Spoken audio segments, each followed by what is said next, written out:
السلام علیکم ورحمۃ اللہ وبرکاتہ نحمدہ ونصلی علی ورسولہ الکریم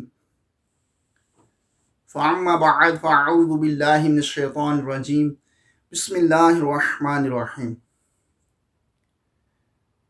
پیارے عزیز ساتھیوں، عزیزان گرامی، پچھلا واقعہ ہم نے عجائب القرآن میں مبارک جنتی لاٹھی کے حوالے سے سنا۔ آج ہم ایک اور پیارا واقعہ، پیارا معجزہ، اسی جنتی لاٹھی کا ایک اور معجزہ لے کر حاضر ہوئے ہیں۔ یہ بھی حضرت موسیٰ علیہ السلام کے مبارک دور کا معجزہ ہے، اور انہی کے مبارک ہاتھ سے، مبارک لاٹھی سے یہ رونما ہوا۔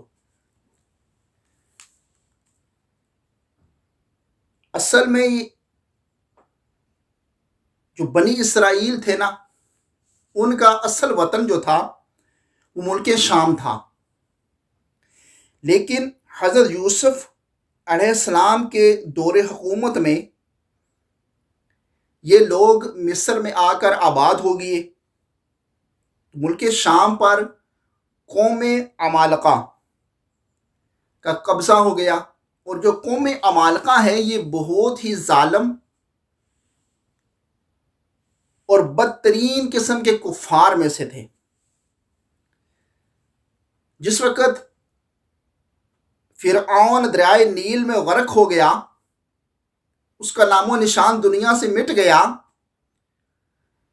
تو حضرت موسیٰ علیہ السلام کو فرعون کے ان خطرات جو وہ دیا کرتا تھا، خطرہ تھا، جو وہ حرکتیں کرتا تھا، عذاب دیتا تھا، لوگوں کو تکلیفیں دیتا تھا، ان سے اطمینان جب ہوا تو اللہ تبارک و تعالیٰ نے حضرت موسیٰ علیہ السلام کو حکم ارشاد فرمایا کہ اے میرے نبی، اپنی قوم کو ساتھ لے کر جائیے، اور قوم عمالقہ جو ملک شام پر مسلط ہو چکی ہے، جس نے قبضہ کر لیا ہے، اس سے جہاد کر کے اس کو آزاد کرواؤ۔ تو آپ علیہ السلام نے 6 لاکھ بنی اسرائیل کی فوج کو ساتھ لیا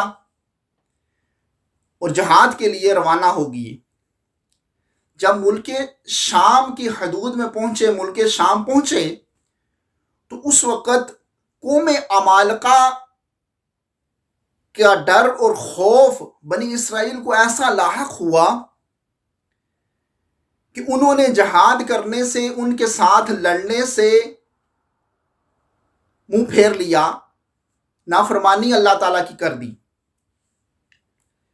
تو اس نافرمانی پر اللہ تبارک و تعالیٰ نے بنی اسرائیل کو یہ سزا دی کہ یہ لوگ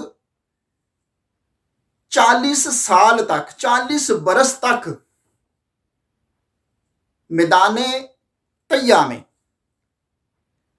قید کر لیے گئے، اور یہ اس میدان طیہ میں بھٹکتے پھرتے گھومتے رہے، لیکن اس میدان کے ایریا سے یہ باہر نہ نکل سکے۔ یہ ان کی نافرمانی کی سزا اللہ تبارک و تعالیٰ نے دی۔ تو جب ان کو بھوک نے نڈھال کر دیا، بھوک اور پیاس کا شدید غلبہ ہوا، تو انہوں نے حضرت موسیٰ علیہ السلام سے بھوک کی شکایت کی۔ تو اللہ تبارک و تعالیٰ کے اس پیارے نبی نے اللہ کی بارگاہ میں ہاتھ اٹھا کر دعا فرمائی۔ جب آپ نے دعا فرمائی تو اللہ تعالیٰ نے دعا کو قبول فرما دیا، اور اس قوم کے لیے جو 6 لاکھ بنی اسرائیل کی قوم تھی، اس میدان طیہ میں قید کر کی ہوئی تھی اللہ تبارک تعالیٰ نے، تو اس قوم کے لیے اللہ تبارک تعالیٰ نے آسمان سے من اور سلوہ کے نام سے کھانا بھیجا، دسترخوان بھیجا۔ وہ من جو تھا وہ شہد کی ایک قسم کا بہت ہی پیارا اور لذیذ قسم کا حلوہ تھا، اور جو سلوہ ہے وہ بھنی ہوئی بھیڑیں تھیں۔ جب یہ لذیذ اور ایسا کھانا کہ جو دنیا میں میسر نہ تھا، ایسے ذائقے والا کھانا جب انہوں نے کھایا، کھانے کے بعد انہیں پیاس کا شدید غلبہ ہوا. جب پیاس کا شدید غلبہ ہوا تو اللہ تبارک و تعالیٰ کے اس نبی کے پاس پھر چلے گئے، کیونکہ نبی علیہ السلام ان کے ساتھ اس میدان طیہ میں قید تھے، یعنی تشریف فرما تھے ان کے بیچ، ان قیدیوں کے اندر. تو اللہ تبارک و تعالیٰ کے اس نبی نے جب انہوں نے شکایت کی کہ ہمیں پیاس کا غلبہ ہے، تو پھر آپ نے ہاتھ اٹھا لیے.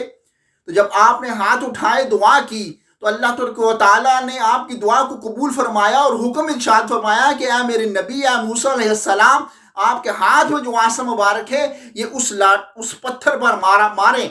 جب آپ نے پتھر پر مارا تو اس پتھر کے اندر سے عزیزان گرامی 12 پانی کے چشمے جاری ہو گئے.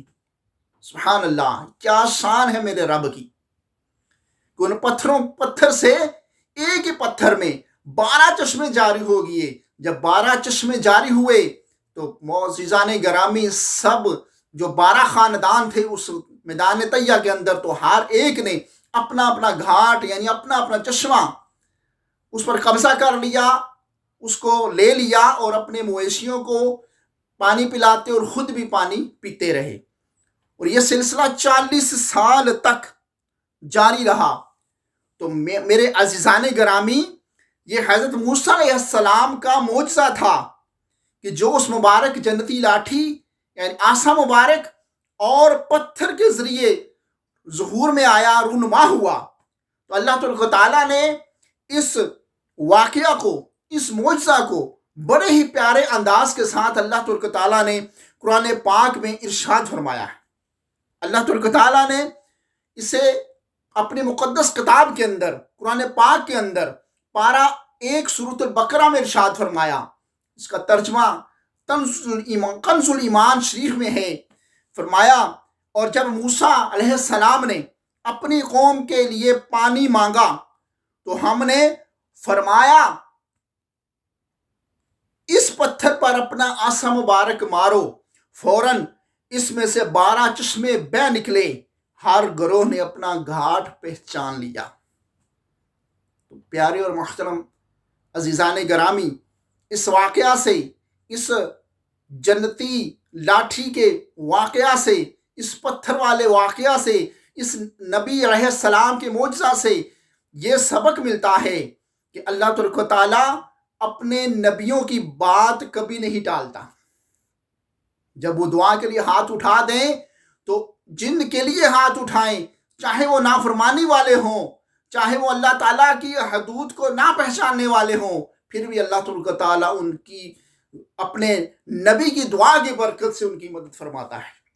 تو اللہ تعالیٰ کی پاک اور مقدس بارگاہ میں دعا ہے کہ اللہ تبارک و تعالیٰ ہمیں با ادب اور با عمل اور با حیا بننے کی توفیق عطا فرمائے.